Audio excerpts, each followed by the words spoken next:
Greetings and welcome back to room 303 in our Talks with Walt, as we are calling our readings through the deathbed edition of Walt Whitman's Leaves of Grass. We turn now to a little poem in the middle of Autumn Rivulets, To a Pupil. This is poem 23 of the 38 of Autumn Rivulets.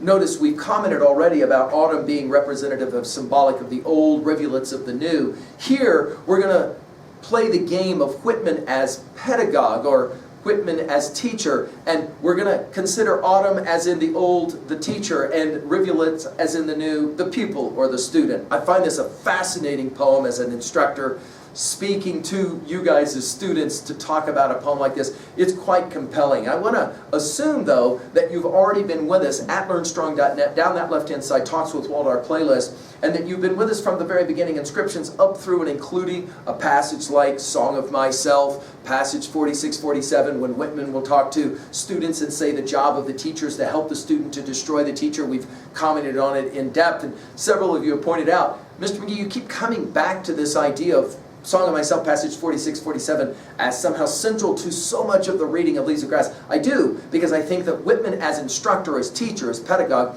was writing and publishing various versions of Leaves of Grass because he wanted to educate, and I think he'll be speaking directly to many of you as students, as pupils. And in the end, obviously, the teacher is a pupil, and to that degree, talking to all of us. Now, I've given a set of introductory comments on Autumn Rivulets I'm hopeful that you're familiar with, and then, of course, we just finished with Sparks from the Wheel. Let's go now to our background information from our Nortons here, and we're told that this was one of the messenger leaves of Leaves of Grass of 1860, and the poem remained virtually unchanged through all editions. Now, I want to just remind us that Whitman had this to say in Song of the Open Road, passage 6. Here, he says, is the test of wisdom. Wisdom is not finally tested in schools, can't be passed from one having it to another not having it, is of the soul, is not susceptible of proof, is its own proof, applies to all stages and objects and qualities, and is content. Wisdom is the certainty of the reality and immortality of things and the excellence of things, something there is in the flow to the sight of things that provokes it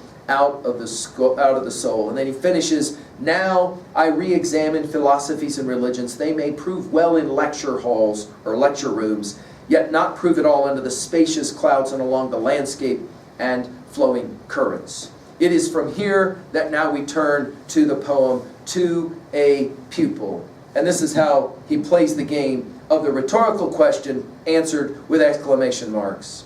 Is reform needed? Is it through you?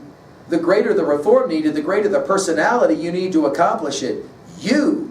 Do you not see how it would serve to have eyes, blood, complexion, clean and sweet? Do you not see how it would serve to have such a body and soul that when you enter the crowd, an atmosphere of desire and command enters with you and everyone is impressed with your personality? Oh, the magnet, the flesh over and over.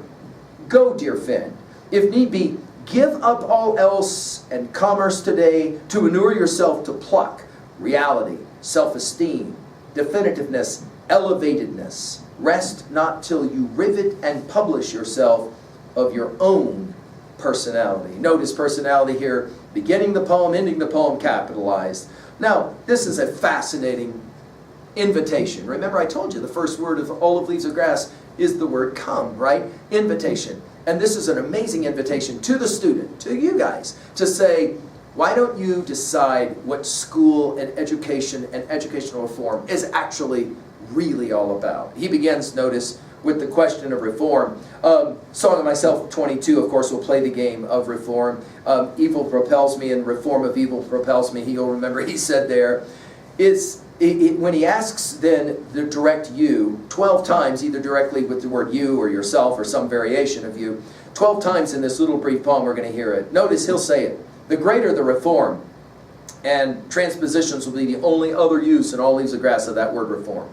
The greater the reform needed, the greater the personality you need to accomplish it. By the way, you'll remember that in personality, into a historian, chanter of personality, he said about himself, you need to accomplish great things. You have to have this personality. Now, he is borrowing heavily from the sociological, psychological models of his day. This magnetism, this idea of adhesiveness as we've seen it elsewhere, this notion that there's something fundamental in the energy of certain people that is attractive. And of course, in Song of the Open Road, he played that game over and over again. Then he says the word you with an exclamation point, do you not see? Now this do you not see will take us back to I Sing the Body Electric, passage number 8, and he's going to play that game of do you not see twice. Do you not see how it would serve, and then he'll play the same game in a second again, to have eyes, blood, complexion, clean and sweet. This will take us later in Songs of Parting to a poem called Thoughts number 2, where we'll play with this clean and sweet idea. In other words, what is the job of the student? To be prepared, to develop personality, so that then one can engage in political reform. Notice he'll continue. Do you not see how it would serve to have such a body and soul that when you enter the crowd, an atmosphere of desire and command enters with you? Now I should point out that for Whitman, one of his greatest exemplars of what he's writing about is Abraham Lincoln. He was convinced that Lincoln was this kind of man, that when he came into a group, when he spoke to a group or a crowd, they were somehow attracted to his energy, to his magnetism. And so here he's suggesting that as students, as pupils, you maybe develop a similar kind of personality, so that when this atmosphere of desire and command enters with you, and everyone is impressed with your personality. Now we commented in earlier lectures of Autumn Rivulets that there's a whole lot of the Gospels, the influence of the Gospels, and certainly that notion that we read about in Matthew 7 and elsewhere, that when Christ spoke, that the people who were listening to him were impressed because he spoke as one having authority. And Whitman is playing a very similar kind of game here. And then he'll come back to it. Oh, the magnet. In other words, that which is drawn to it. Notice the exclamation marks. So from the rhetorical question marks now to the exclamation marks. The flesh, over and over. In other words, somehow an attraction to the energy. And then now speaking as if he's talking again to the student in passage 46, 47 of Song of Myself. He says it, go, dear friend. And then he lays down a challenge. And it is the challenge, of course, to all readers of Leaves of Grass. And I'm going to challenge you to think about all of your reading of Leaves of Grass up to this moment as he says it. Go, dear friend. If need be, give up all else and commence today to inure yourself. You'll go back to the very beginning in beginners and the inscriptions to hear this word inure used. Inure yourself to pluck. This takes us to I Sing the Body Electric, passage 7. So notice passage 8, passage 7 of Electric is being referenced in some ways, or echoes of it here. To inure yourself to pluck, reality, self-esteem. Go back to Song of the Open Road, passage 10 for self-esteem. Definitiveness, elevatedness, this idea of the greatest education always lifts, always somehow resurrects. Rest not. Only time that phrase is used in all of Leaves of Grass is right here. Till you rivet, only used one time in Leaves of Grass, it's right here. And publish yourself. That phrase used one and only one time in all Leaves of Grass, and it's right here.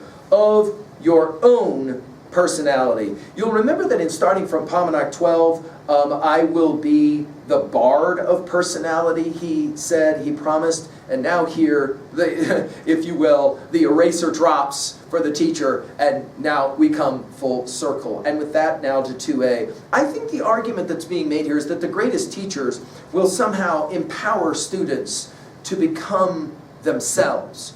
That's what true education and educational reform is all about for Whitman. And I think obviously reading Leaves of Grass for him is one of the ways that that can happen. At 2b, I love the repetition of you over 12 times. At 3a, well, obviously Song of Myself, passage 46, 47, and the Destroy the Teacher passage is a wonderful pairing here, as is also the reading of Plato's Republic, especially Republic 7, and the cave allegory, and the role that the instructor or teacher plays in helping the student escape the darkness of the cave. I've given full lectures on this at learnstrong.net if you want to go back and remind yourself of it. Finally, at 3b, I love a question like this one after you've read a poem like this. Have you yet published yourself? Is your personality developed, or is it developing as you are escaping the darkness of the cave into the light of the sun, to speak in Platonic language? I hope that our reading and study, our talks with Walt, is helping to develop your personality. Thank you.